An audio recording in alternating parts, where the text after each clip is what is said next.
Welcome back. Oh my goodness. Thank you for tuning in to another episode of the Broken to Brave podcast. If you have kids, I hope that the school year is off to a great start so far. And if you live somewhere where maybe it's colder climate and your kids have not started yet, I hope the tail end of your summer is going well. I have a question for you. Do you struggle with high functioning anxiety? Today, I'm going to dive into the telltale signs that you may be struggling with high functioning anxiety, the impact that it may be having on you, and exactly what you need to do to break free. Before I dive into that, I'm just going to give a very quick update on the day of this recording. We are 10 days out from the next transfer for Suro Babe. If you're new here, I am on a surrogacy journey, and the first transfer resulted in a miscarriage, an early miscarriage, and we are trying again. It's been almost 3 months, and it feels like eternity. So I'm really, really looking forward to it and hoping for the best. Just really, really hoping that this one develops into a healthy pregnancy. If you pray, please send us prayers, send good vibes, good wishes, all the things. I appreciate you. Thank you for being here. Now, let's go ahead and dive in. What is high functioning anxiety? Really describes people who experience anxiety, but they are still able to perform well in their day to day lives. So on the outside, they appear successful, organized, put together, but internally, it's a whole nother story. They're struggling with constant worry, self doubt, stress. And this was me for decades. Decades. I worried every single day. I had so much anxiety, but I was still doing the things. But it felt awful because my insides did not match my outsides. And I didn't like that. And I'm guessing if you have this struggle as well, you don't like that either. Like having to pretend and not really being able to show up as who you are. Here's the paradox: the very traits that make you appear successful, if you're struggling with high functioning anxiety, the perfectionism, the attention to detail, the strong work ethic, those are driven by your anxiety. What if you could have all the success you want without the anxiety? What would that be worth to you? What would that be worth to you? Now, while these traits can lead to success, they also come at a cost. And that's what I want to dive into today. So, let's talk about some telltale signs and symptoms of high functioning anxiety. If you struggle with high functioning anxiety, you may often set extremely high standards for yourself, over prepare for tasks, double check your work obsessively. You may also fear making mistakes. As I go through these, I want you to think about, is this me? Can I relate to this? Like, how much of this is the way that I'm actually showing up in the world? Another sign is just constant worry and overthinking. So even when everything seems fine, you may feel plagued by all of the what if thoughts. What if this happens? What if this comes back? What if this person says XYZ? And this constant worry can lead to overthinking even the smallest decisions. Next one is restlessness and trouble relaxing. So it may be hard for you to sit still or fully relax. And there's just this persistent feeling of needing to be productive, even during downtime that you have set aside, that you know, like, this is time that I'm not going to work. You may still be experiencing that pull that you've got to be productive. You've got to get something done.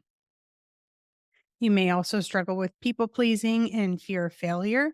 So you may go out of your way to please other people, saying yes to everything, even when you want to say no.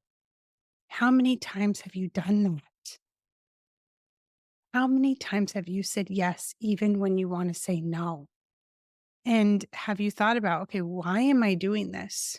You may know immediately fear of disappointing someone, fear of failing. What if we could get rid of that fear so you could honor yourself and say no when you want to say no? Another sign is physically. So, high functioning anxiety can manifest in muscle tension on the shoulders, for example, headaches, fatigue, difficulty sleeping. Which of these resonate most with you? Which of these can you relate to? When I was struggling with high functioning anxiety, I honestly could relate to every single one of these. So if you're sitting there and you're like, Steph, all of them, that's okay. No worries at all. This is not just the way that you are. If you resonate with these struggles, you know this is impacting your life. You know it is.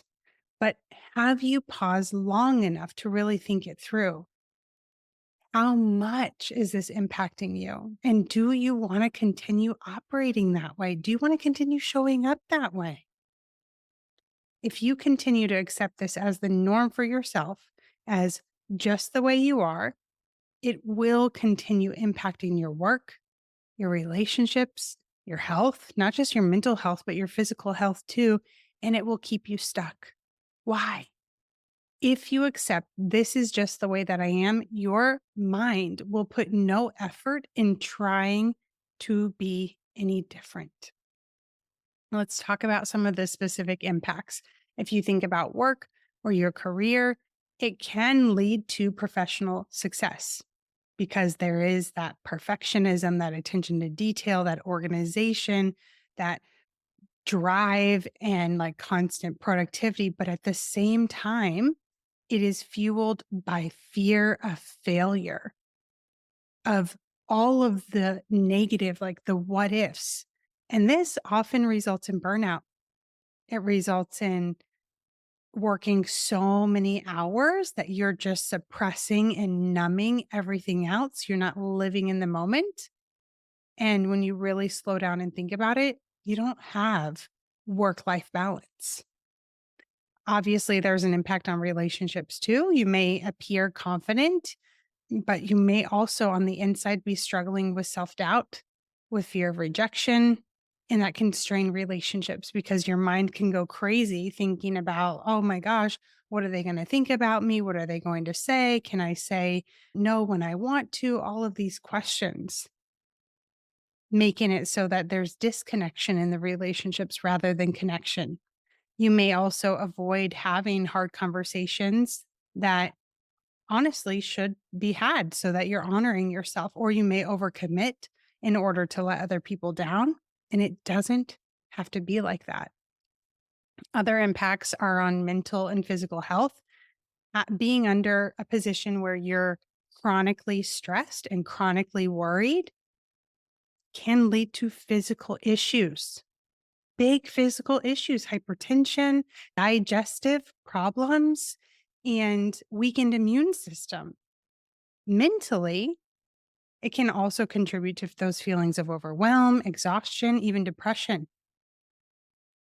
It's easy to gloss over these things, but they're real negative impacts that you can overcome with relative ease. It doesn't have to be like, oh my gosh, I've got to go to therapy for all these years to get this tackled. And then you barely see any changes. No, I don't want you to accept that. I don't want you to listen to this and to think like, okay, yeah, I do have these struggles, but this is just the way that I am. Because if you do, this will continue to be your struggle and it doesn't have to. There's a simple method to break free from high functioning anxiety, and it comes down to three pillars. All you need to do is embody the three pillars and you will be free. What are they? You might be asking. Analyze data, activate choice, and absolute acceptance. And here's what you need to know: you need all three of them. If you're missing one or two of them, you will continue to stay stuck. When you combine activate choice and absolute acceptance, what's going to happen for you is you will feel unfazed by mistakes. Can you imagine that? Embodying the truth that to make mistakes is to be human, and then feel free from overthinking and embody the truth that no matter what happens, you can not only cope, but actually thrive in situations that you used to think were difficult or challenging. You trust yourself, and your automatic response to relaxation and downtime shifts so that you're able to fully relax and recharge. But when analyzed data is missing, because again, that was just if you combine activate choice and absolute acceptance. So if analyzed data is missing, you're not addressing the root cause of the triggers. And so you will still be controlled by them because it's essentially putting a band aid on the situation, and the band aid only lasts so long. You may find yourself blaming other people or blaming circumstances on why you feel the way you do. And when you're in that mode, you're not empowering yourself. When you combine absolute acceptance and analyze data, what happens is your anxiety, any rage or anger, rumination will decrease. Situations that previously caused you to feel stress won't phase you the way that they did before. I got to tell you, every single time a client tells me this, like this used to stress me out so much, and I feel calm as can be now, I light up because people do not think that's possible. You'll feel happier and calmer just overall. But even though you have those two combined, so that's absolute acceptance and analyze data combined, when you're missing activate choice, you'll feel stuck. You want to understand, like, how do I actually change the things that I want to in myself? And you may find yourself saying that you want to feel different, but you can't stop feeling that way. However, when you combine analyze data and activate choice, your insecurities no longer control you, and they no longer control what you do. Think about this. How many times have you not done something because there was an insecurity there? Like, what are they going to think? Am I going to look stupid? Am I just going to be ignored? Am I going to be judged? You will feel in control of your triggers rather than being controlled by them. But if you just have those two and you're missing absolute acceptance, you'll find yourself thinking or saying, this shouldn't be happening, that shouldn't be happening, or it's always something. It's one thing after another. Have you felt that way before? Yeah. You'll feel more stressed. You'll probably beat yourself up more. You'll push yourself like, oh, I just got to push myself to do better, to get more done. I'm just not getting it done fast enough. And you may feel stuck in perfectionism. That makes the changes that you want feel hard. And it doesn't have to feel hard.